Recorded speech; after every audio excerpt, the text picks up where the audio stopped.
Data protection is a process of protecting sensitive information from damage, loss, or corruption. This practice has become increasingly important as we live in the information age. And so, the government, through the Office of the Information Commissioner, has embarked on a drive to register businesses and entities which hold sensitive data. You'll hear more about this initiative on Get the Facts. Hello and welcome to Jamaica Magazine. I'm Audrey Williams, your guide for the next half hour. We have a wonderful lineup just for you. Do not go anywhere. More of your money is now tax-free? Know that the income tax threshold has been increased. Your government is looking after you responsibly, so our economy can do even more for you. The proceeding was brought to you by the Office of the Prime Minister.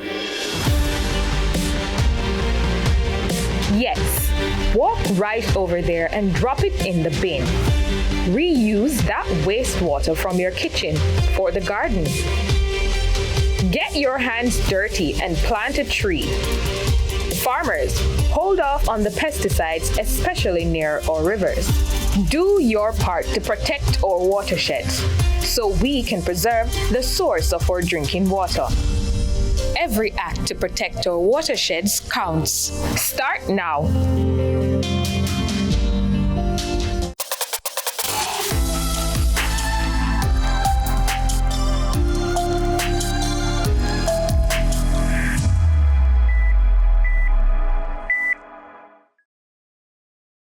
Since June 1, the Office of the Information Commissioner has been registering businesses and government entities who hold sensitive information. The move coincides with the passage of the Data Protection Act. Theodore sat down with the Information Commissioner and their systems manager to get the facts on the process. Let's listen in.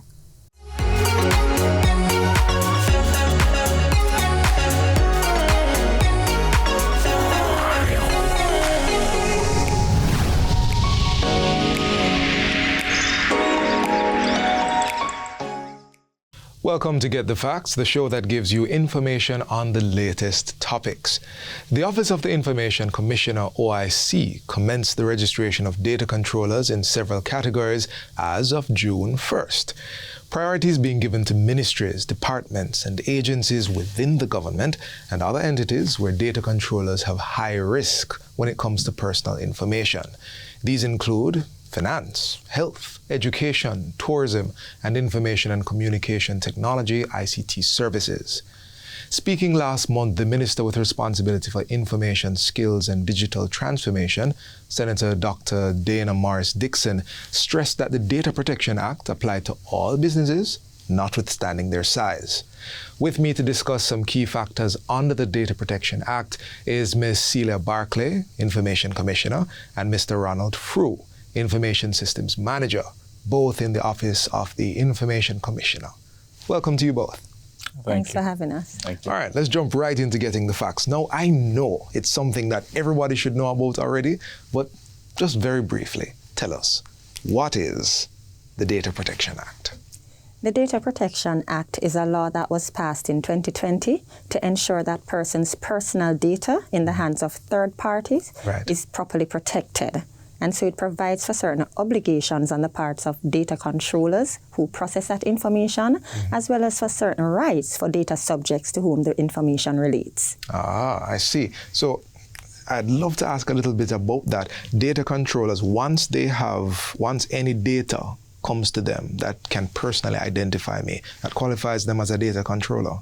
Yes, if you hold information that relates to other persons and you determine the way in which that information is processed and the purposes for which it is processed, and that information is information that can be used to identify the individual or based on which you would hold certain opinions or make decisions relating to the individual, then essentially what the law is saying is that you have a responsibility to ensure that you properly protect that information while it is under your possession and control.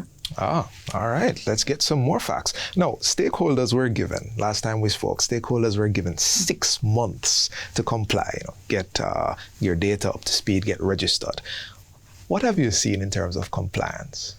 All right, so the 6-month extension period was an extension from December 1, 2023, when most of the sections of the Act came into force, including the provision that speaks to the requirement of data controllers to register with our office. Right. During that 6 months period, data controllers were allowed time to prepare for compliance with all their obligations under the Act, of which registration with the Information Commissioner is just one. Right. So it is one of the main requirements for compliance, but it is not the only compliance. Understood. During that 6 months period, what we have seen is increased interest and activity towards compliance. So we know, based on the communication we have received, that persons have been taking steps to get ready, and there has been a movement towards preparing for registration in the form of creating their data controller accounts on our website. Oh, I see. Mr. Fru, let's talk some numbers. What we're seeing in terms of accounts creation, calls coming in, I assume there are a lot. Right. So since Saturday, it has been crazy. So we're looking at numbers such as, like, as of today, 2,100 controllers accounts have been created on the OIC platform. Over 300 persons have already started submitting or entering information, registration particulars in the form that is on the OIC's platform. And over 33 persons have already submitted that, as in they complete the entire process in terms of entering the registration particulars, pay the fee, and make submission of those completed registration form. So on that note, let's go through the registration process then for those who are, still lagging a little behind. How do I register?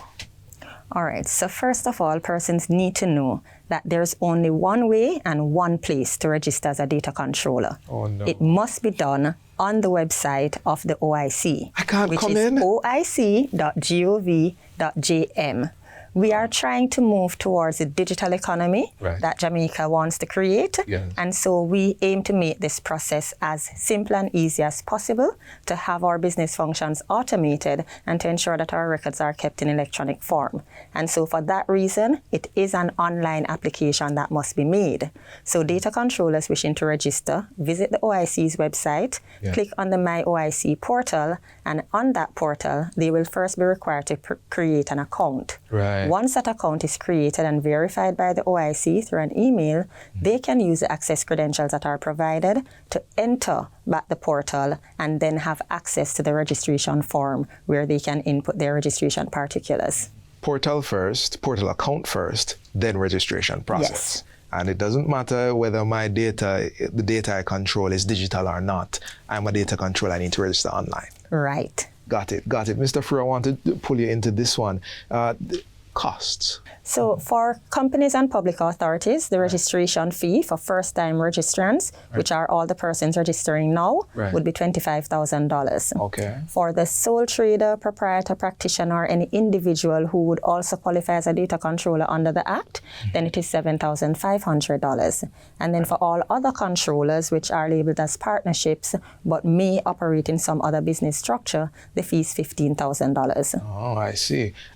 All right. So I really wanted to ask a technical question, Mr. Fru. So let me do that again. Do I need a special program or device to use the form I register? Right. So I'm happy that you asked that question, because it's something that I've been dealing with it over the past couple of months, persons registering.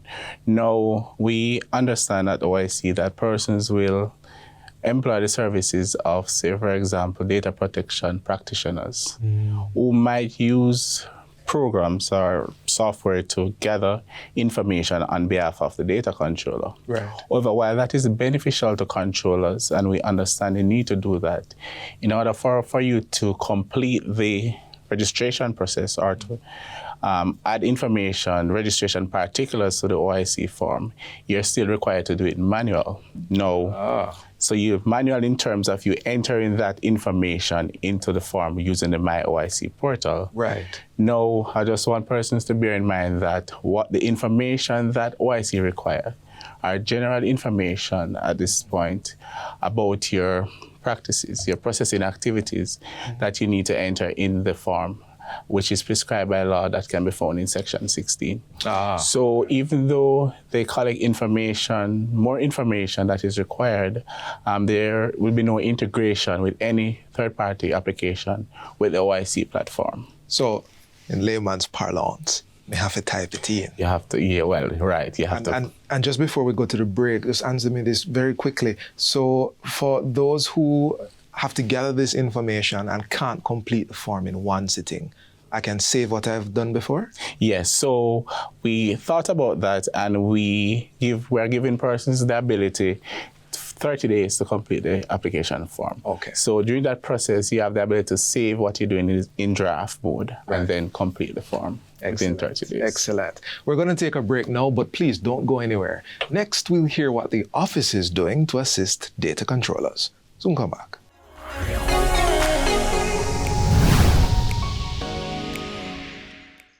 The Joint Select Committee of Parliament reviewing the Domestic Violence Act wants to hear from you. Review the Act and share your opinions with the committee. You can find a copy of the Act on the Parliament's website at www.japarliament.gov.jm under the heading Publications. Once you've reviewed the Act, submit your written opinions by Friday, June 14, 2024 to Clerk to the Houses, Gordon House, 81 Duke Street, Kingston, or email them at clark@japarliament.gov.jm. Let your voice be heard. Yo, the man having license, you know, that do road. Yeah, brother, start the foolishness. I don't know if you drive so fast. Yeah, brother, start the camera, come on. You need to drive better. I won't leave a bird food in here, man. I caught that. Yo, man, a girlie. Jano stars.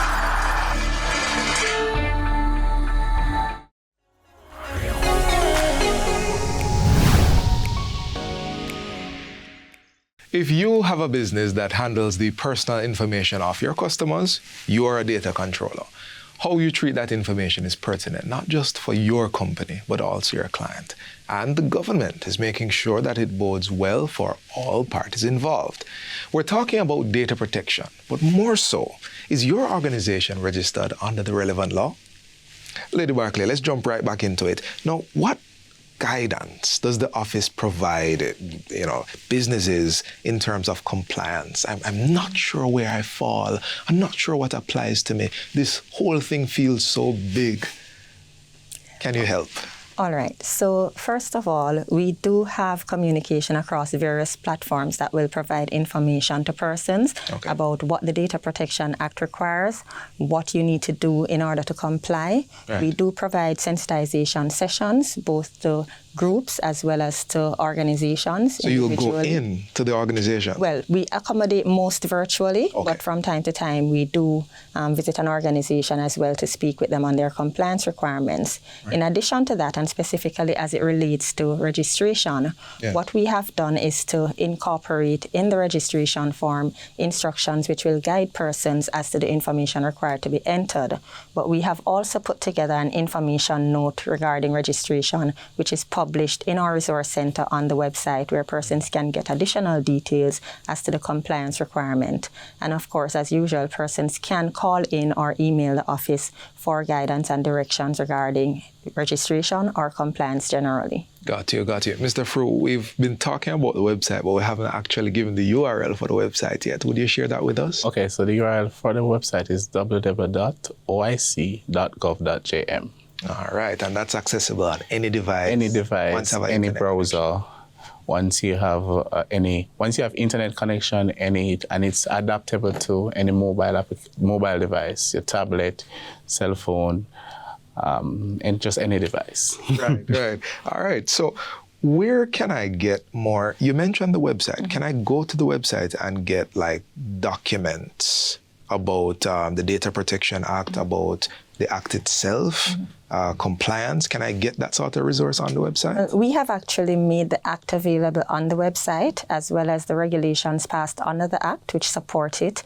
Right. We have also, as I mentioned, published the information note on our website, as well as on our YouTube, Facebook, Instagram accounts. We have posted various videos, including sessions that we have previously kept that would give people information about our office, about the legislation, about their compliance requirements. And so they can go to any of our online platforms in order to receive information. And I've been to the website, all the icons are there. You have the website itself and YouTube, Facebook, Instagram. Yes. So that's great. Tell me something. It's crunch time now. And I am signing up my account. I am registering. What's the time frame for processing for me to be registered as a data controller?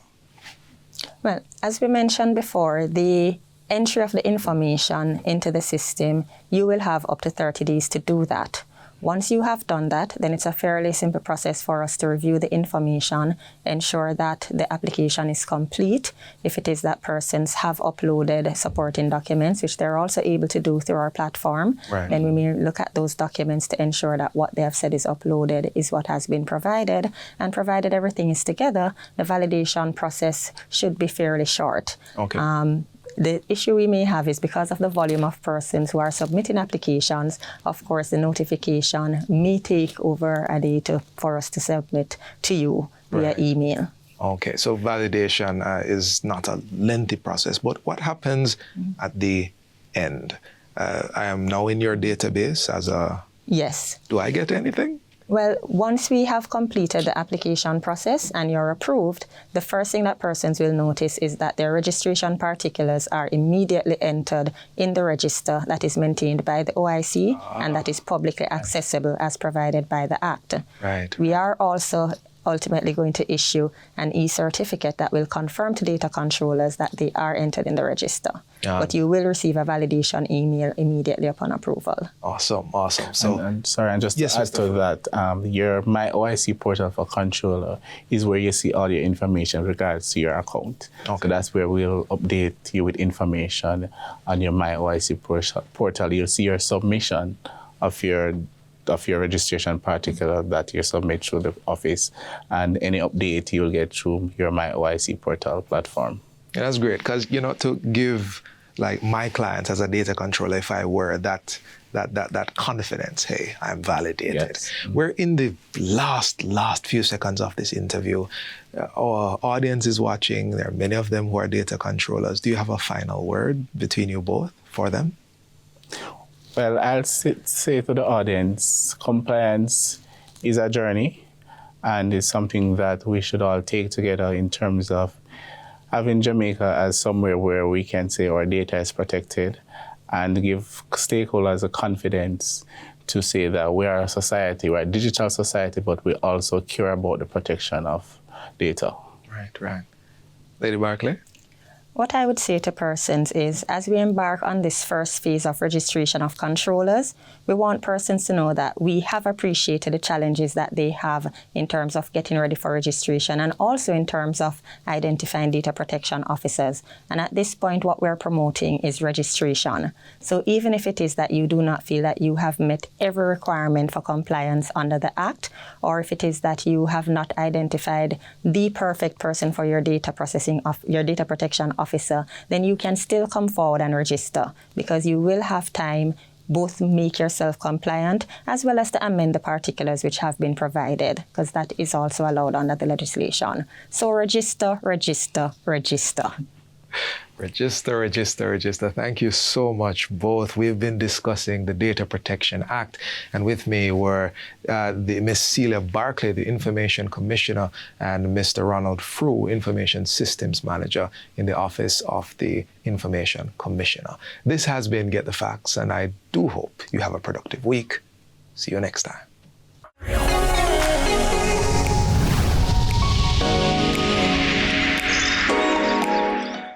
Whatever illness you might have, it is important to visit the doctor at the earliest sign of sickness. For many conditions, early detection can lead to better outcomes. Don't stay at home and self-medicate and allow your condition to worsen before going to the doctor. If you are a youngster, young child, 14 and younger, older person, or you have a compromised immune system, you have an underlying illness, a cancer patient, a diabetic patient, then your system is compromised. You need to see the doctor quickly and let the doctor prescribe. Visiting your doctor early protects your health, so you can enjoy more moments, more life. The public sector touches the life of every single Jamaican. And that is why the government is transforming the way the public sector operates by making better use of technology to improve the delivery of public services, by improving the compensation of public sector workers to attract and retain the skills needed to run a modern and efficient public service, through the training of workers to drive performance, innovation, and decision-making, by reducing waste and eliminating corruption, and other measures to make sure the country gets the best value from every dollar spent. The government of Jamaica is building a better public sector for all.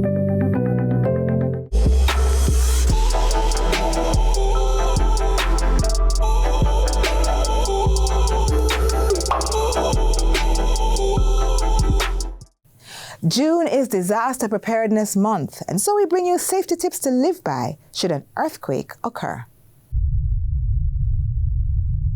When an earthquake strikes, it can cause disruption of electricity and communications, infrastructural damage, serious injuries and fatalities, as well as lingering emotional trauma.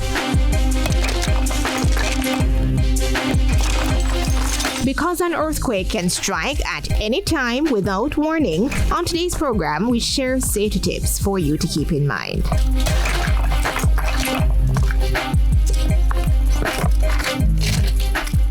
It is very important to know what to do before, during, and after an earthquake to ensure we stay safe. Before an earthquake occurs, an emergency response plan should be in place, which should be understood by all occupants of a building or institution. It's also important to select safety wardens to manage the movement of personnel inside and outside of a building and to check the building before re-entry. Safety wardens should also conduct periodic earthquake drills to ensure everyone is clear about what to do when a disaster takes place. Another tip is to identify safe spots at home, work, and frequently visited locations. These spots include under sturdy tables or desks, structurally sound or strongly supported doorways, and inside of a small room or hallway. Parents and guardians are also encouraged to talk to their children about natural disasters and steps they should take to protect themselves. It's very important that our teachers and our parents have this conversation with our children. This is a very important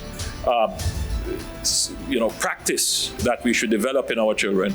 And indeed, right across our public and private sectors, it is a requirement that you have safety wardens appointed in your institutions. You should now be carrying out your drills and being prepared. Whenever an earthquake occurs, it normally stirs up strong feelings amongst persons who experience it. These feelings are sometimes manifested in depression, anxiety, stress, difficulty breathing, chest and muscle pains, feeling faint, dazed, lightheaded, or angry, as well as stomach aches. We recommend to Jamaicans who may be experiencing those symptoms to, firstly, they can consult their doctor, whether in a private or public space. But there are other less intense ways to manage these types of mental wellness or mental health challenges. Talking to a friend or family member, I encourage others to remain safe, getting rest, reestablishing a return to routine, and just asking for help if you need that help. The precautions that you should take during an earthquake will be determined by where you are when the shaking begins. During an incident of this nature, we know that it gets a little bit dramatic and persons want to call each other, but we are asking persons not to use cell phones during these kind of incidents unless it is absolutely necessary. Desist from making prank calls to the emergency services such as the police and the Jamaica Fire Brigade. What it does is tie up resources that are needed elsewhere, and so it makes our job that much more difficult. If you are inside of a building, use the drop, cover, and hold technique and stay put until the shaking stops. If you are outside, stay at least 10 feet away from any building from which window, glass, and other debris could fall. Move away from trees, streetlights, and power lines. Crouch down and cover your head. If you are in a vehicle, park in a location away from trees, wires, buildings, bridges, and overpasses. Stay where you are with your safety belt fastened until the earthquake is over. Never stop under or on a bridge. Be patient, be courteous, obey road traffic regulations, follow the directions of the police, yield immediately to emergency vehicles, and do not block intersections. After the earthquake, exit buildings by using the stairs and not elevators. Inspect buildings for cracks, shifts in pillars, posts, and other beams and structural members, and seek a professional assessment if there is any damage. And also to ensure that you're checking for leaks, especially gas leaks, if you have gas lines running through your homes. For more information about what to do before, during, and after an earthquake, visit the ODPEM's website at odpem.org.jm.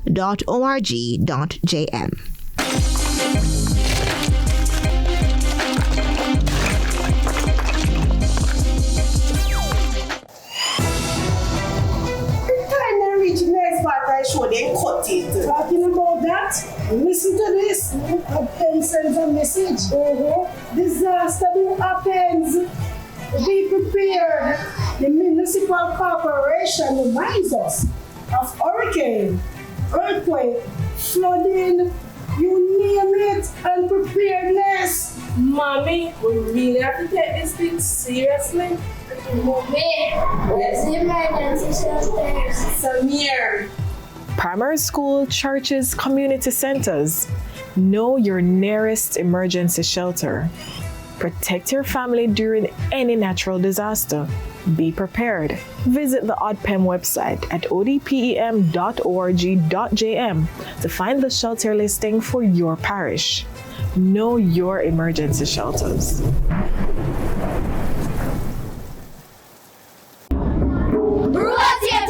Time to slow down. Call the speed of the young power. The road code and up. Play. Use the light in a night or day. Speed kills when in a hurry. Hit the child and then I cry sorry. But if you decode the speed, nobody life for the bleed. Wow, stop it and bleed. Just call the speed. Taxi, bus driver, bike man, whole order, Mark X and Honda. Where are FIFA? Where are Race? Stop! The sign it said, children crossing the speed on them. When they see a pedestrian crossing, just stop. Don't drive past them. Road safety time to slow down. Cut the speed of the young Congo.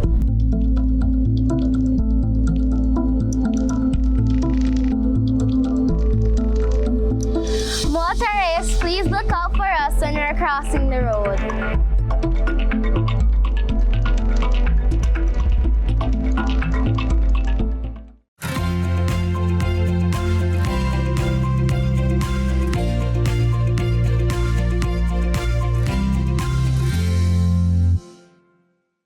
We've come to the end of today's show. To catch a repeat of this or any other, feel free to log on to our website at www.gis.gov.jm.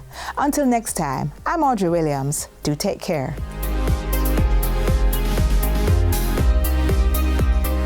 This has been a production of the Jamaica Information Service, the voice of Jamaica.